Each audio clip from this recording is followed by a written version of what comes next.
오늘 우리 함께 나눌 말씀의 제목은 하나님이 기대하시는 말이라는 제목으로 하나님 말씀 함께 상고하시겠습니다. 우리가 주님께 쓰임받는 비결 무엇일까? 여러 가지가 있을 수 있겠죠. 하나님 앞에 헌신하고 겸손하고 회개하고 여러 가지가 있을 수 있겠지만 우리가 성경 전체 흐름을 볼 때 하나님 어떤 사람 사용하시느냐?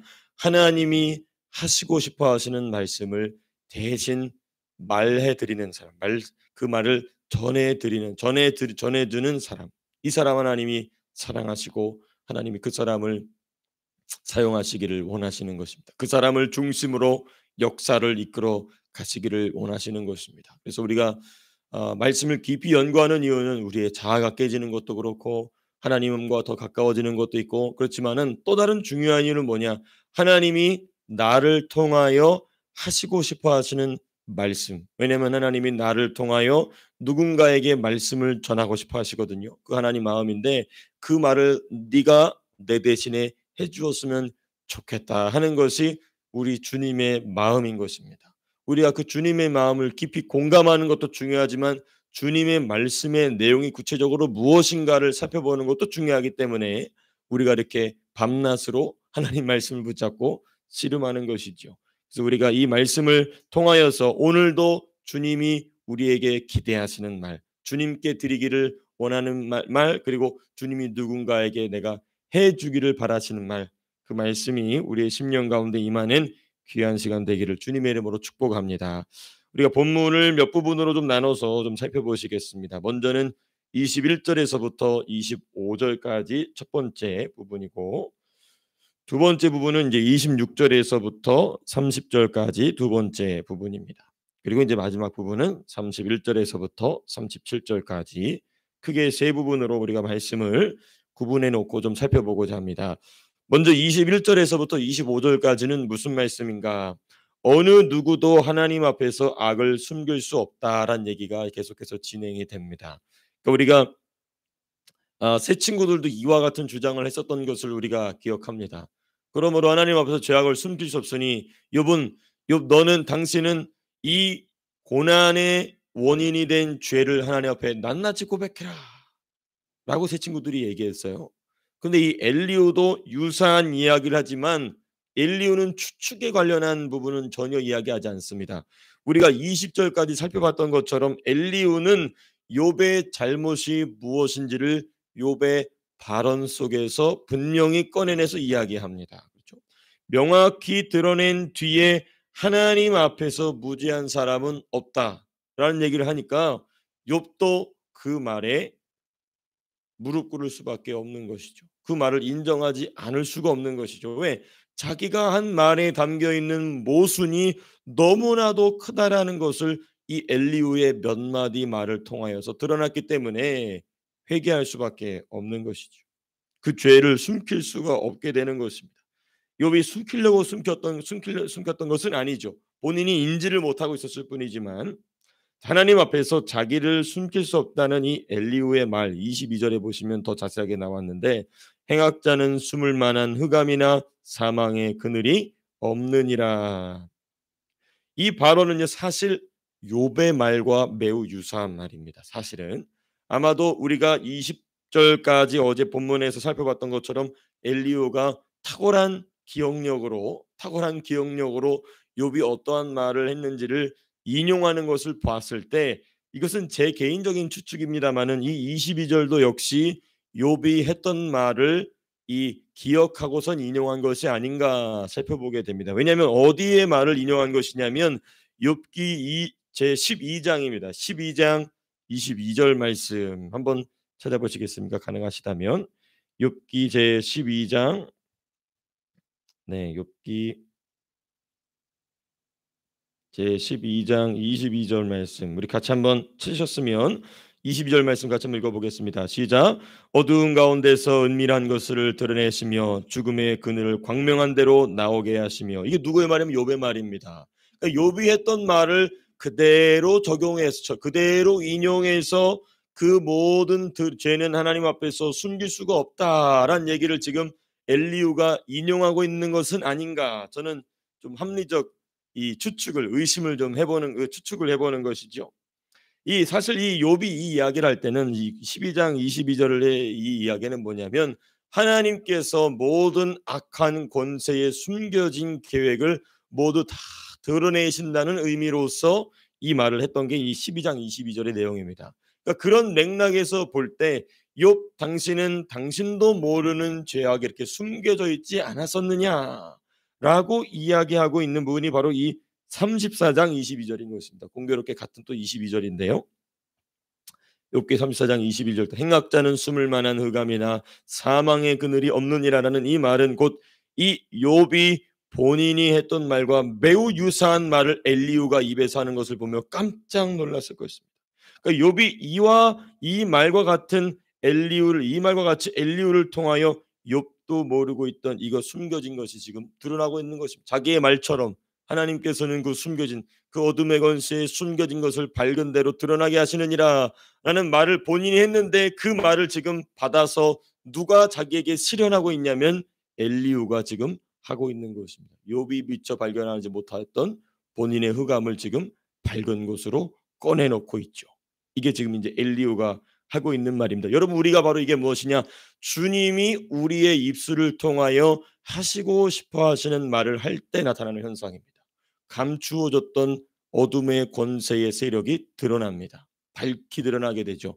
왜냐하면 이 말씀 자체는 두루 도는 화염검이기 때문에 악한 귀신들의 권세를 막기도 하지만 동시에 이 말은 빛 대신 예수님의 빛이 담겨져 있기 때문에 흑암을 드러냅니다. 흑암을 떠나보내게 하고 그 본체가 드러나게 한다는 것이죠. 이게 하나님이 저와 여러분들 통하여 기대하시는 말의 능력인 것입니다. 우리가 여기서 조금 더 깊이 있게 묵상을 좀 더 해본다면 여전히 날카로운 책망입니다. 그렇죠? 이 엘리후가 욥을 책망하는 말은 이 헛소리 못하고 인정할 수밖에 없는 날카로운 책망입니다. 그러나 한편 욥에게는 위로의 부분이기도 합니다. 왜냐? 욥이 깨닫지 못하던 것을 깨닫게 되기 때문에. 그리고 욥이 지금 엘리후가 내가 하나님께 기대하던 말을 드디어 내가 누군가로부터 지금 듣고 있구나라는 깨달음을 느끼기 시작할 것입니다. 이 세 친구 같았으면 바로 튕겨냈겠죠. 그러나 욥은 그런 사람이 아니기 때문에 하나님의 말씀을 듣듯이 경청함으로 엘리후의 말을 중간에 끊고 있지 않다는 것입니다.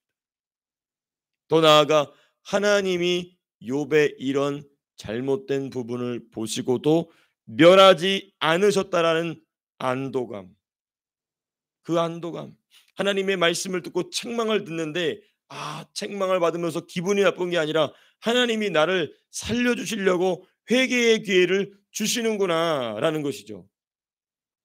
이게 바로 하나님이 기대하시는 말의 능력인 것입니다. 물론 하나님이 기대하시는 말을 한다고 해서 모든 사람이 다 이렇게 받는 건 아닙니다. 스데반 집사님은 돌에 맞아 죽죠. 그럼에도 불구하고 진실한 마음으로 하나님의 말씀을 기대하는 사람들에게는 이 하나님의 말씀이 가서 그 사람의 심령에 콱 박히게 되고 그 한 말씀이 그 사람의 모든 사고방식을 바꾸는 중요한 출발점이 된다는 것입니다. 우리가 말씀의 두 번째 부분입니다. 26절에서부터 30절.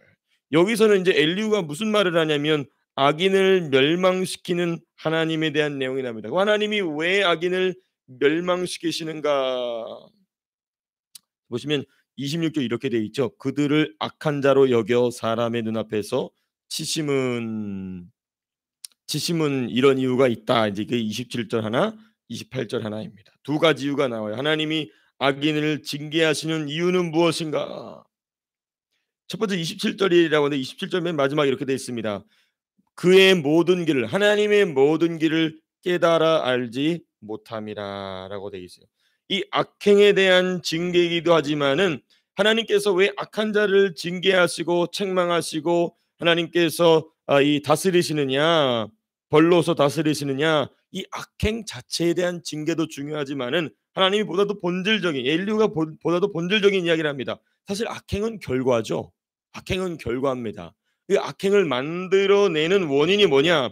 하나님의 뜻을 깨닫지 못한 것이다라는 것이죠. 그럼 하나님의 뜻을 깨닫지 못한 것은 무슨 의미냐? 그게 우리가 지난주에 나눴던 말씀인가요? 우리 33장 14절에 보면은 그런 표현이 있죠.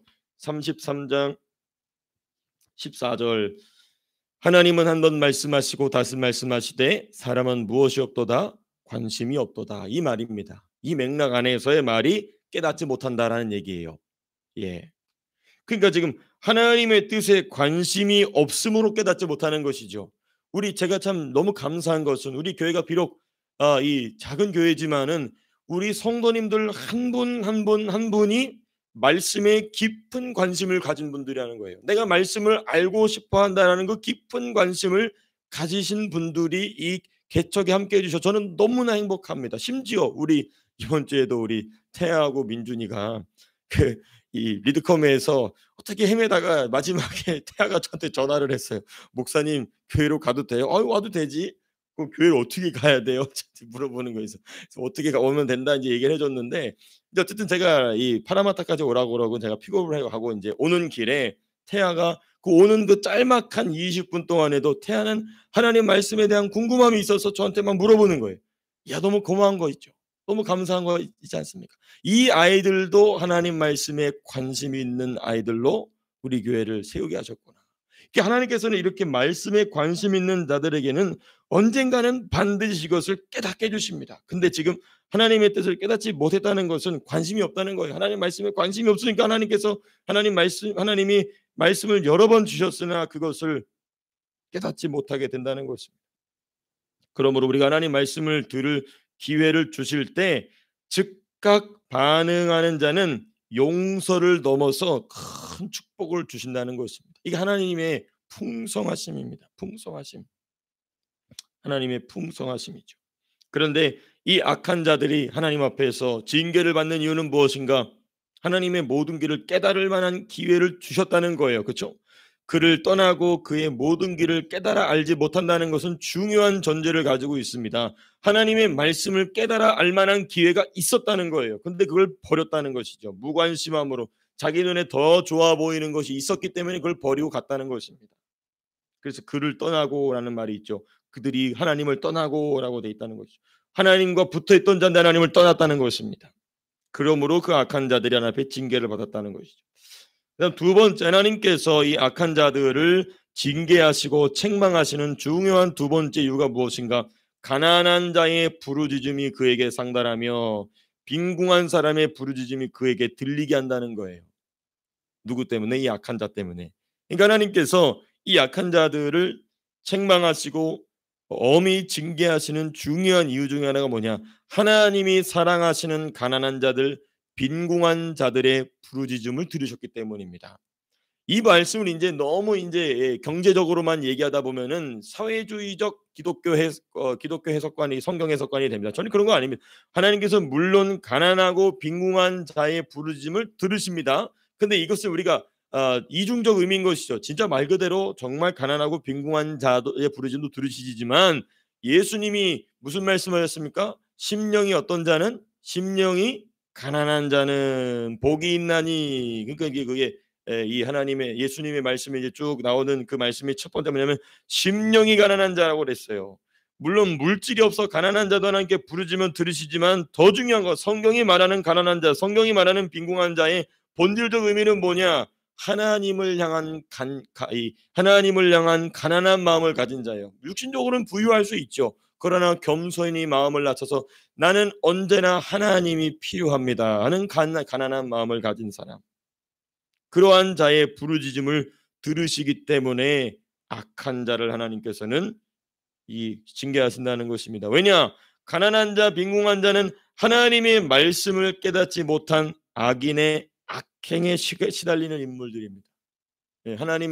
하나님의 말씀을 깨닫지 못한 자들에게 시달리는 사람들이 이 마음이 가난한 자들이거든요. 그러니까 우리가 보면은 하나님의 말씀을 모르고 예수 그리스도를 믿지 않는 자들은 반드시 누굴 핍박하느냐? 예수 믿는 자들을 핍박하게 돼 있어요. 우리 주님도 그렇게 말씀하시지 않았습니까? 내가 너희를 이리 가운데 보내는 것 같다. 왜 이리 갔느냐? 그만큼 미워하는 것입니다. 하나님 말씀을 버리고 하나님 말씀에 관심 없는 자들의 제일 공격 대상, 본능적인 공격 대상이 뭐냐? 하나님 말씀을 깨달은 자들이 바로 제일의 공격 대상이 되기 때문에 하나님께서는 이렇게 가난한 마음, 영적으로 가난한 마음을 가진 자들의 부르짖음을 들으시고 하나님께서는 이 악한 자들을 징계하시고 이 심판하신다는 것입니다. 근데 우리가 여기서 좀 더 말씀을 더 깊이 있게 묵상해 볼 필요가 있어요. 우리 그래서 그러므로 예수 믿는 성도, 예수 믿는 사람들은 하나님의 말씀을 수용하지 못한 만큼 하나님 말씀을 더 깊이 수용한 사람을 핍박하기 마련입니다. 하나님의 말씀을 아예 안 받은 사람이 하나님의 말씀을 조금이라도 받은 사람을 핍박하는 것처럼, 더 나아가서 하나님의 말씀을 더 깊이 수용한 사람이 하나님 말씀을 덜 수용한 사람에게 핍박받기 마련입니다. 지금 세 친구를 봐도 그렇죠. 욥이 진리의 말씀을 더 깊이 수용했습니다. 그런데 누구에게 핍박을 받습니까? 세 친구에게 핍박을 받죠. 구약시대의 선지자들 보십시오. 하나님 말씀을 깊이 수용했던 사람들이에요. 그리고 그 당시에 유대인들은 하나님 말씀을 대충 수용했던 사람들입니다. 형식만 남아 있었죠. 누가 누굴 핍박합니까? 하나님 말씀을 대충 수용했던 사람들이 하나님 말씀을 깊이 수용한 사람들을 핍박하죠. 이 원리는 지금도 동일하게 작용합니다. 동일하게 작용합니다. 그럼 이게 이제 바울과 바나바의 갈등을 봐도 그렇지 않습니까? 하나님 말씀을 보다 더 깊이 깨닫고 성령의 감화 감동을 받았던 바울이 누구와 치열한 이 심각한 논쟁을 벌이냐면 바나바와 갈등과 이 논쟁을 벌이게 되죠. 그러나 하나님은요, 이렇게 하나님 말씀에 받고 하나님 말씀을 받을 뿐만 아니라 그것을 깊이 수용하는 자들의 부르짖음에 반드시 응답하셔서 그 악한 자들의 악행을 막으십니다. 그러니까 그 악행의 핵심은 뭐냐면 하나님 말씀에 더 깊이 못 들어가게 하는 악행인 것입니다. 그 악행은 하나님 말씀을 더 깊이 깨닫고 하나님 말씀과 더 깊이 연합하고 예수를 더 사랑하게 하는 그 일을 방해하는 악행인 것입니다. 그러니까 이런 부분들이 우리 안에는 양면적으로 같이 존재합니다. 목사님 저부터 그렇죠. 그래서 하나님 오늘도 하나님 말씀을 수용하지 못하고자 하는 나의 악한 자아는 깨지게 하여 주시옵시고 하나님 말씀을 더 깊이 깨닫기를 원하고 하나님 말씀을 더 깊이 알기를 원하는 내 마음은, 내 이 영의 소원은 더 높이, 더 깊이, 더 넓게 자라나게 하여 주십시오라는 것이 우리의 중요한 기도의 태도가 되어야 되는 것이죠. 자, 그리고 오늘 본문의 이제 마지막 부분입니다. 31절에서부터 37절까지 하나님이 욥에게 기대하시는 말을 드디어 엘리후가 대신 전합니다. 그게 바로 31절 32절인데 우리 이 말씀을 좀 같이 읽어봤으면 좋겠습니다. 31절 32절 같이 읽겠습니다. 시작. 그대가 하나님께 아뢰기를 내가 죄를 지었사오니 다시는 범죄하지 아니하겠나이다. 내가 깨닫지 못하는 것을 내게 가르치소서. 내가 악을 행하였으나 다시는 아니하겠나이다 하였는가. 지금 하나님이 욥에게 기대하신 말을 지금 엘리후가 이야기하고, 곧 뭐냐, 하나님이 욥에게 하고 싶으신 말씀을 엘리후가 대신 말하고 있는 것입니다. 두 가지로 나뉩니다. 첫 번째 31절인데요. 무엇이냐? 내가 죄를 지었사오니 다시는 범죄하지 아니하겠나이다. 제 친구들은 무슨 죄를 회개하는지 말하지 못하면서 회개를 강요했어요. 그러나 엘리후는 회개해야 될 것을 명확하게 밝혀준 뒤에 이제는 회개해야 되지 않겠는가라고 지금 권면하고 있는 것입니다. 그러니까 이 엘리후가 한 말, 곧 하나님이 욥으로부터 듣고 싶어하는 이 말은 하나님이 사람에게서 듣고자 하시는 말 중에 가장 기뻐하시는 말인 것입니다. 그래서 우리가 지난주 주일 설교에도 보게 되면 그 대신 회개하는 것, 그게 이제 향기로운 회개의 탄내를 하나님께 올려야 된다. 제가 지난주에 말씀 함께 우리 나누지 않았습니까?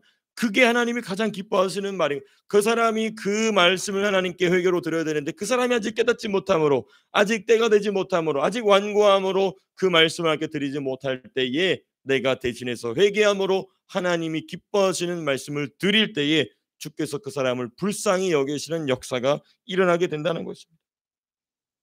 그러므로 이 회개의 말은 하나님이 사람에게서 듣고자 하시는 말 중에 가장 기뻐하시는 말이라는 것입니다. 다음 두 번째 32절 보면 이런 표현이 있습니다. 내가 깨닫지 못하는 것을 내게 가르치소서. 이렇게 딱 얘기합니다. 내게 가르치소서. 네. 욥은요 지금 자기의 말에 담긴 모순을 발견하지 못했던 것을 드디어 발견하게 됩니다. 엘리후의 책망을 통해 깨닫게 되는 것입니다. 그러므로 무슨 말이냐, 하나님 내가 깨닫지 못하는 것이 있다면 깨닫게 하여 주십시오. 그럼 하나님 반드시 깨닫게 해 주십니다. 제가 참 특이했던 게 뭐냐면요. 뭐 이런 죄의 문제뿐만 아니라 성경도 그렇습니다. 제가 고등학교 때 무슨 말씀을 딱 들으면은 '아 이게 뭐지?' 하고 계속해서 궁금해하다 보면은 그게 어느 때 가면은 그게 확 풀리면서 '아.' 하면서 하나님께서 그것을 깨닫게 할 만한 기회를 뭐 책으로든지 설교 영상으로든지 집회를 통해 무슨 방법으로든지 간에 하나님께서는 그것을 반드시 깨닫게 합니다. 내가 그것을 깨닫기를 놓치지만 않는다면 그러니까 그게 이제 열매를 맺는 과정이 있는 것이죠. 내가 그것을 얼마나 갈망하고 깨닫기를 사모하는가를 하나님께서 쭉 지켜보시다가 그것이 이제 꽃이 피고 꽃이 지고 나서 열매를 피기까지의 과정이 있는 것입니다. 이런 일들이 우리의 사랑하는 어린 심령들에게도 일어날 수 있게 되기를 저는 간절한 마음으로 기도하고 있습니다. 자 이제 말씀을 좀 맺고자 합니다. 자 근데 우리가 인제 이 욥의 엘리후의 욥에 대한 엘리후의 책망을 보게 되면 아주 명확하게 욥의 발언을 통하여서 욥을 책망하고 있습니다. 근데 다만 우리가 어떤 부분을 발견하게 되냐면 욥기의 본질적인 시작이 되었던 게 뭐냐면 그 욥의 혹시의 태도거든요. 근데 이 엘리후는 그 욥의 혹시의 태도에 대해서는 말하지 않습니다. 말하지 않았던 것인지 아니면 그 부분까지는 발견하지 못하였는지는 우리가 알 수가 없어요. 그래서 하나님께서는 엘리후를 통하여서 하나님께서 하시고 싶은 말씀을 상당 부분 말씀하게 하신 뒤에 그 엘리후가 혹시라는 그 불안 증세 있지 않습니까? 그 불안 증세를 어떻게 해소하시냐면 하나님이 얼마나 크신 전능자이심을 보여주십니다. 그러므로 그걸 해소시켜 버리시는 것이죠. 제가 이 부분을 발견하고 나서 '야 엘리후가 하나님과 이렇게 동행했구나. 하나님께서는 이 부분까지 아시고 엘리후가 말한 부분은 언급하지 아니하시고 이제는 보다 더 본질적인 문제 하나님의 전능하심을 욥이 직접 눈으로 보고 듣고 목격함으로써 더 이상 그 혹시의 여지가 없도록 그것을 싹 날려버리시는 부분이 인제 욥기의 최종적 부분인 것이죠. 자 그래서 이 참 욥기라는 책이 제가 묵상하면 묵상할수록 야 참으로 신비하다. 한 사람의 심령을 하나님께서 어떻게 만지시고 고쳐 나가시고 성장하게 하시는지에 대한 아주 세밀한 기록이 담겨 있는 책이 욥기라는 것이죠. 그래서 우리가 이 욥기의 말씀을 통하여서 하나님이 욥을 만들어 가시듯이 주님이 나도 만들어 가시겠구나. 그러므로 나는 욥이 가졌던 혹시의 마음이 우리 가운데 혹시라도 있다면 그것이 싹 사라지고 전능하신 하나님 앞에 서 있는 욥처럼 온전히 하나님 기대하시는 아름다운 신앙으로 자라나실 수 있게 되시기를 주님의 이름으로 축복합니다. 자 기도하고 마치겠습니다.